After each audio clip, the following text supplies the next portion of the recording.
कोई भी इंसान पैसे इन्वेस्ट क्यों करता है? बेटर रिटर्न्स के लिए।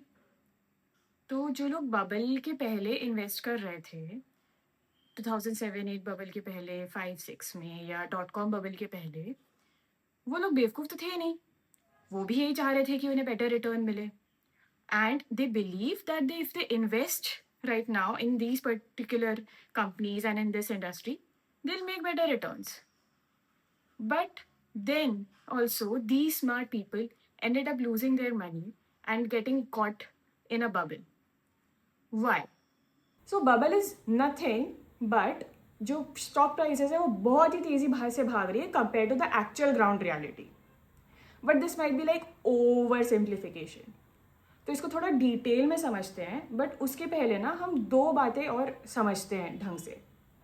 एक तो ये कि बबल ना एक कोई कैंसर जैसा नहीं है जिसका एकदम क्लियर डायग्नोसिस है और क्लियर इलाज है. It is more like rise and fall of a political party.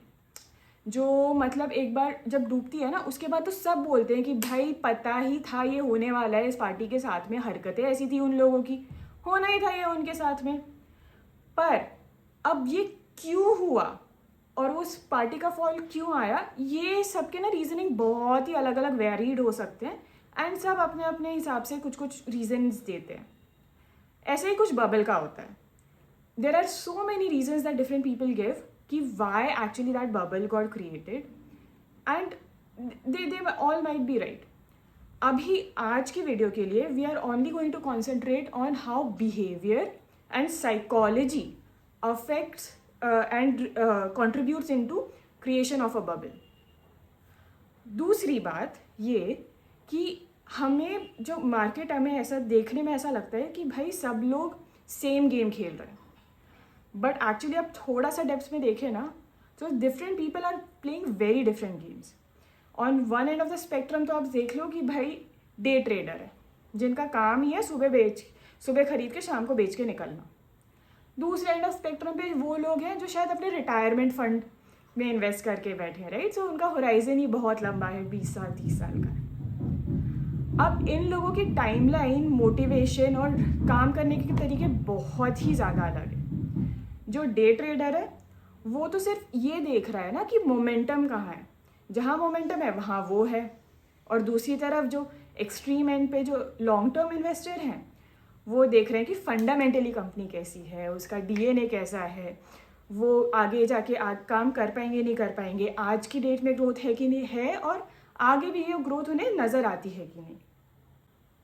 अब ये जो दो सेट ऑफ एकदम एक्सट्रीम लोग हैं, and there are people in between of course, ये लोग एक बबल के टाइम पे सोचते कैसे अलग अलग तरीके से हैं, ये सबसे अच्छे से हम समझ सकते हैं कि डॉट कॉम बबल में क्या हुआ. अब डॉट कॉम बबल के आप पहले एकदम इनिशियल स्टेज में सोचो तो क्या हुआ. जो जो एकदम फंडामेंटल लोग थे, जो लॉन्ग टर्म इन्वेस्टर्स थे, जो फंडामेंटली देखते हैं कंपनी को कि इसकी ग्रोथ वगैरह ठीक है कि नहीं है, दे सेड कि internet is the future. And were they wrong? No, they were absolutely bang on right. आज की हमारी दुनिया ही देख लो आसपास की. We can not imagine our world without internet. Google, Microsoft, Amazon, they have become like breath for us, right? And those people could see it that time. They were right. They were very smart people who could foresee it, and that's why they said कि नहीं, this is the right place to invest. They invested there. Momentum आया. Momentum ने day traders को attract करना चालू करा, जो short term investor है. डे ट्रेडर जो एक मंथ के लिए इन्वेस्ट करते हैं, 6 महीने के लिए इन्वेस्ट करते हैं. सो ऑब्वियसली दे सेड कि yeah this looks right, we should invest. मतलब भाई हमारे लिए तो सही है, हम तो खरीदेंगे बेचेंगे, मोमेंटम दिख रहा है, सीधे सीधे चलता रहेगा. अब जब ये लोग इन्वेस्ट करने लगे, मोमेंटम आने लग गया, अच्छा आने लग गया, and there is a very strong fundamental reason also कि this company will do well, right.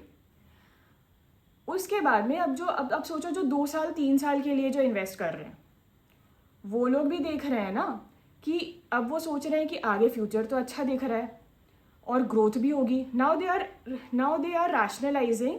अब इंक्रीज प्राइस ऑलरेडी इंक्रीज कर दिया ये डे ट्रेडर्स ने, और ये जो शॉर्ट टर्म ट्रेडर्स हैं उन्होंने. नाउ दे सेइंग कि now they start justifying that growth and that higher price कि भाई ये इंक्रीज प्राइस का ग्रोथ तो आना ही है, आगे जाके तो सब इंटरनेट ही होगा. Again both of them are right. धीरे धीरे और मोमेंटम बढ़ा और पैसा फ्लो करना लग गया इसी इंडस्ट्री में. Eventually the fundamental analysis went for a toss. Everyone was like भाई देयर केम अ टाइम कि भाई अब तो पैसा डालो, क्रैश करने के पहले मैं निकल जाऊंगा. At one point they also realised कि अब तो वैल्यूएशंस जो फंडामेंटल वाले जो लोग हैं, जो लॉन्ग टर्म इन्वेस्टर्स हैं, they also must have realised कि अब तो भाई ये बहुत ज़्यादा स्ट्रेच वैल्यूएशन है, बट ठीक है मैं तो पैसा अपना बना के निकल जाऊंगा. अब जब ये बड़ी बड़ी कंपनीज में इतना अच्छा लोग पैसा कमा रहे थे, तो it also has kind of an anchoring effect. अब any company that had .com in its name, people were investing in it. कोई ग्रोथ नहीं है, सेल्स भी नहीं है, प्रॉफिट तो बहुत दूर की बात है, ग्रोथ एस्पेक्ट का कुछ आगे आता पता नहीं है, बट दे सेड कि नहीं, this is the future, and they started investing in it. Now and then finally one day realization hit that this is an overstretch of what is what the actual reality is and what is actually happening. मतलब कोई नापतोल ही नहीं था कि कितने earning multiple लोग दे रहे थे. Earnings कितनी कंपनीज की तो एग्जिस्ट भी नहीं करती थी. And that is how this entire bubble got created. Underlying problem, long-term investors started looking at day traders and started getting attracted. It's a very very human nature if you think about it, कि अगर आपके पास में पैसा है ना रखा हुआ है और बाकी सब पैसे कमा रहे हैं, बढ़ते जा रहे हैं, बाकी लोग कमा रहे हैं, बहुत मुश्किल हो जाता है आपके लिए पैसे लेके बैठे रहना और इन्वेस्ट ना करना. and that is why even the smartest people start getting caught up in this bubble. और ये सिर्फ अमेरिकन कॉन्सेप्ट नहीं है, ये अगर आप हम इंडिया के मार्केट में भी देखें ना, तो ये बहुत ही रीसेंट एग्जांपल्स में भी हम देख सकते हैं. जैसे कि 2021 में जो स्मॉल कैप में जो फ्रेंजी आई है, माय गॉड, 2x 3x हो गया. इनिशियली तो फंडामेंटल रीजंस थे वहाँ पे, सॉलिड रीजंस थे लोगों के पास इन्वेस्ट करने के लिए, but eventually it went for a toss. People just started investing left right and centre, and then obviously there was not enough growth.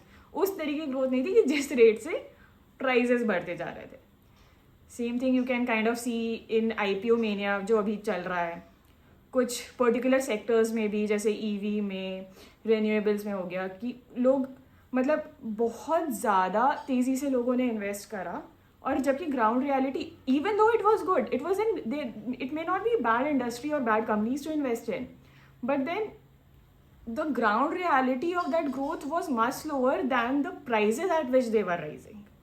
अब सवाल ये आता है कि इस टाइम पे हम इस बबल के ट्रैप में फंसने से कैसे बचें. तो हम वो कर सकते हैं जो हमारे कंट्रोल में है, right. We can put some check and balances on us. So the first thing, if you are thinking invest करते के टाइम पे कि इस बार की स्टोरी कुछ अलग है, ये अलग ग्रोथ है यार, ये this is going to be it, that's it, check back the valuation.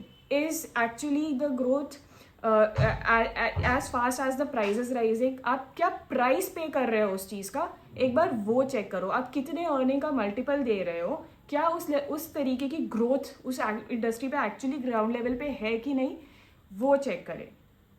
Second, if your reason is कि भाई सब ले रहे हैं आसपास, सब पैसे कमा रहे हैं, मैं कैसे पीछे बैठूँ, hold back and check what is the actual ground reality. Third point, if you start thinking कि I will exit before others, आपको समझ में आ गया है अब कि ये बहुत स्ट्रेच्ड वैल्यूएशन है. इस केस में प्रॉब्लम ये होती है ना कि एग्जिट विंडो बहुत ही ज़्यादा स्मॉल होता है और उसमें निकलना बहुत मुश्किल हो जाता है. It does a lot of times market does not give you opportunity. Nasdaq सीधे 75% गिरा था .com बबल के बाद में. It's not small. So it gets tough to get out of it. These are the 3 things that you can do and put check and balances on yourself before investing into something absolutely new or where you think कि भाई इसमें बहुत पैसा बनेगा आज की date में. Last में मैं बस इतना ही कहना चाहूँगी कि बबल्स कोई स्टूपिडिटी और ग्रीड और लालच इससे नहीं बनते हैं. ये बहुत ही बेसिक ह्यूमन नेचर है. एंड जब तक ये ह्यूमन नेचर रहेगा तब तक ये बबल्स बनते रहेंगे. Only thing we can do is control our actions and the way we invest. If you like my content, if you like kind of videos जिसमें आपको ये ज़्यादा समझने में हेल्प हो कि पैसों के बारे में सोचते कैसे हैं rather than कि exact investment tips, please consider subscribing to my channel. Thank you.